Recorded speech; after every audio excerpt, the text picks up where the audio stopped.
Hello again. My name is Aengus Song, and this is another installment of Authoritarianism 101.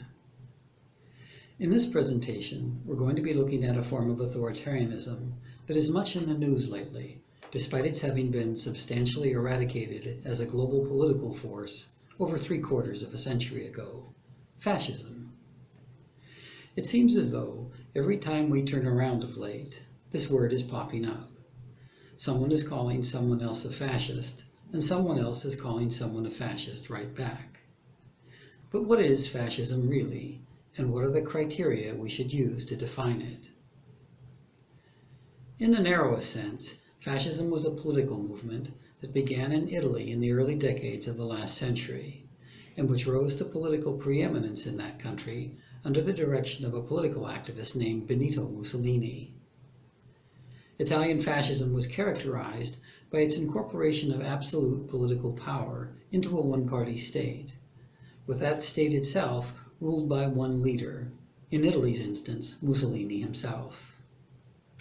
The power of the state under Italian fascism also dominated in the realm of economics, though perhaps not quite to the extent that has often been the case in Marxist states, such as the former Soviet Union. But it is a mistake to define authoritarian political systems primarily by their methods of governance and their systems of economics. This is because all authoritarian systems are somewhat similar in these regards. More important when defining political systems are the guiding philosophies of justice, rights, and political morality, the political ideologies, so to speak, that particular political and economic systems are erected to actualize. These deeper philosophic principles define the ultimate ends that people are striving for when they are establishing a new society or reforming an old one. And they also provide the philosophic justifications that convince great masses of people to accede to new or amended social, political, and economic arrangements. Because of this, it is always best to define political systems, including fascism, by reference to the underlying philosophic theories that provide these systems intellectual foundations. The philosophic principles that underlay Italian fascism were first comprehensively delineated in a book called The Doctrine of Fascism, co-written by Italian idealist philosopher Giovanni Gentile and Mussolini himself, the Italian fascist dictator. But there was another major 20th century political system that has also been widely identified as fascist, Nazi Germany. And so the philosophical principles of this system, too, must be considered in order to offer a truly synoptic definition of fascism. There were a number of Nazi and pre-Nazi German intellectuals who influenced the development of the National Socialist ideology. And there was also that infamous screed by Adolf Hitler, Mein Kampf. All of these sources, regarded concomitantly, will provide the basis of this evaluation of fascism's foundational principles. Now, as we noted in the earlier videos in this series, all political philosophies are themselves ultimately based on even deeper philosophic theories about the basic nature of reality and the basic nature of human beings. These more fundamental theories, we noted, are collectively referred to as metaphysical philosophies, or just metaphysics. So when we begin to examine the political philosophies that particular political systems are founded upon, we must first examine the metaphysical ideas that provide the logical underpinnings of these political ideologies. Fascism's metaphysical premises, then, are the first thing we must consider when we are attempting to properly define this system. Both Italian fascism and German Nazism employed the full spectrum of metaphysical doctrines that have historically provided the grounds for authoritarian ideological systems. These concepts are those outlined in my video entitled Authoritarianism 101.2, The Matrix. Known technically as idealism, materialism, and Heracliteanism, these metaphysical theories provide the premises for all of the major authoritarian political dogmas, whether secular or religious, right-wing or left-wing. Italian fascism placed an emphasis on idealism-based theories, perhaps because its philosophical godfather was the aforementioned Giovanni Gentile, while German fascism was a more or less equal mix of idealist and materialist-based concepts. Both movements employed Heraclitean doctrines sparingly, we should note, plausibly because Heracliteanism can lead to anarchy as easily as to autocracy. The principal way in which metaphysical idealism was manifested in Italian and German fascist ideologies was in the form of that notorious theory of politics known as the organic theory of the state. So one of the things we can say definitively about fascism, as we attempt to define it, is that it is philosophically organismic. This means that it represents society as being a single organism, or self, with individual human beings having the same relationship to this self that the cells in a body have to a body. Just as the cells in a body don't have the moral status of individuals, and therefore don't have individual rights, this theory implies, neither do the apparent individuals we see around us. Organic social theory says that only society as a whole can have individual rights, because only society as a whole really is an individual. This doctrine is almost always manifested as metaphysically idealist, by the way, because there is no physical or material evidence that substantiates its validity. And so, in order to make this doctrine seem plausible, one must do away with physical reality and enter the faith-based wonderlands of metaphysical idealism. But there are authoritarian doctrines based on the theory that reality is physical rather than ideal or spiritual. These doctrines fall under the heading of metaphysical materialism. Some fascist ideologies, most notably the German or Nazi variety, made extensive use of such concepts, despite the fact that the mixing of idealist and materialist metaphysical theories involves vast and fundamental contradictions of philosophic logic.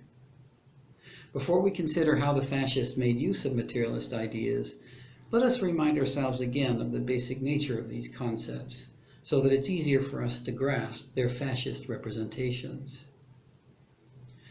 Metaphysical materialism says that everything in the universe is physical in nature rather than spiritual or mental, and that all actions are the result of the cause and effect processes that govern the behavior of physical things. This concept, however, which seems quite reasonable when applied to the physical processes which govern the universe generally, is not really what modern philosophers mean when they use the word materialism. What modern philosophers mean by this word is rather a narrow implication of this concept that says that human beings, and especially human mental processes, are governed by cause and effect mechanisms. This idea implies that people are mechanical, like machines, and that their behavior is deterministic, like that of animals. The idea that human thought processes and/or their executive behaviors are mechanical and deterministic rather than volitional has a number of implications for political theory that authoritarian intellectuals have historically found useful as a means of rationalizing authoritarian political and economic systems. For if human thought and behavior are deterministic, then it would be impossible to reason with people about issues pertaining to political morality, because they would be unable to change their minds when presented with rational arguments, and unable to alter their behavior even if they could change their minds.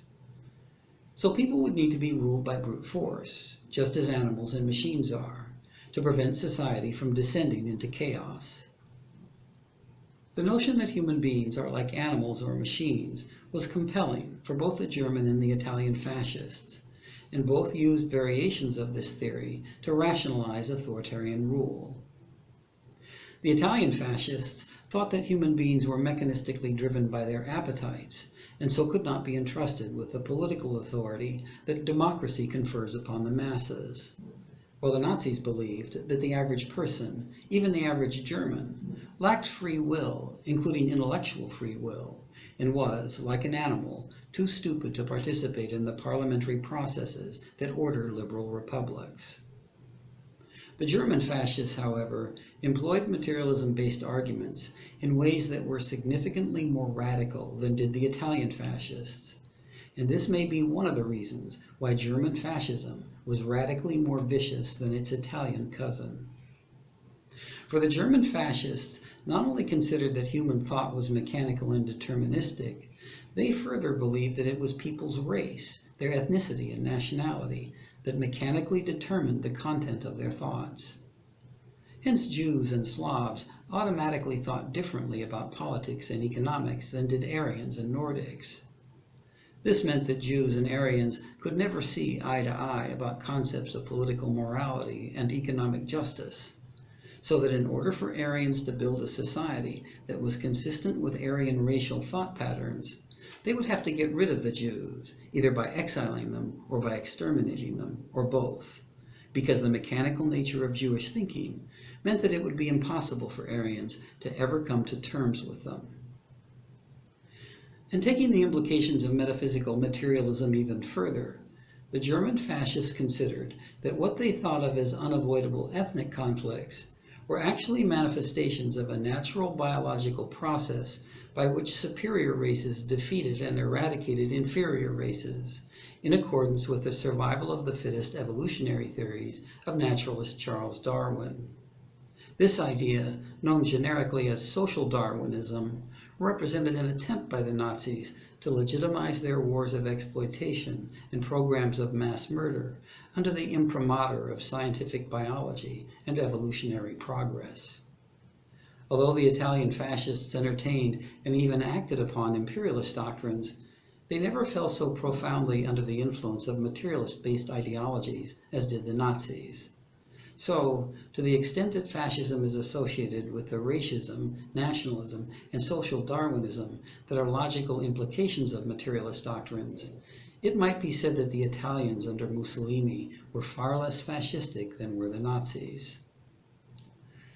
I hope you found benefit in this brief introduction to the fundamental principles, the metaphysical principles, that provide the intellectual foundations of fascism, and that ultimately and conclusively define it. For more information about these principles, and more examples of how they've influenced authoritarian political theory, please see the chapters on metaphysical idealism and metaphysical materialism in my survey of authoritarian ideologies entitled Flowers from the Garden of Evil, Everyone's Guide to the Elements of Authoritarian Dogma, available through Amazon Books. Until the next video in this series, then, allow me to encourage your interest in the study of authoritarian ideas. The better you understand these ideas, the less vulnerable you are to them.